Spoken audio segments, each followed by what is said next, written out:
வரும் அளவும் அதை நினைவு கூறுங்கள் அப்படின்னா திரும்ப திரும்ப என்னை ரட்சியும். இந்த கிறிஸ்மஸ்க்கு சொல்லுவாங்க பாருங்க, எனக்கு ஒரு வீடியோ அனுப்புனாங்க.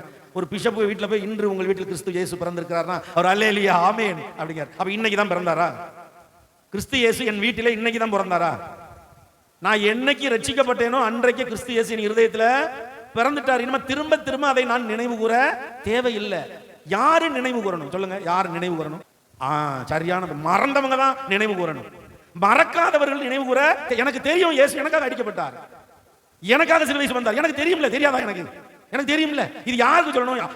அமேசான் காட்டுக்குள்ள ஒருத்தன் நடக்காம பாருங்க, ஆண்டவர் யாருன்னு தெரியாம அவன்கிட்ட போய் சொல்லலாம். இன்று இந்த வீட்டுக்கு ரட்சிப்பு வந்தது, ரட்சிங்க, இயேசு பிறந்திருக்கிறார், இயேசு சிலுவையில் அடிக்கப்பட்டிருக்கிறார், இதை சொல்லலாம். இப்ப அவன்கிட்ட என்ன இயேசுனா யாருன்னு தெரியாது. ஆனா இன்னைக்கு அத்தனை பேருக்கும் இயேசுனா யாருன்னு தெரியும். காரணம் நீங்க வாழ்ந்திருப்பது இடைக்காலம் அல்ல, கடைசி காலத்துக்கு வந்துட்டீங்க.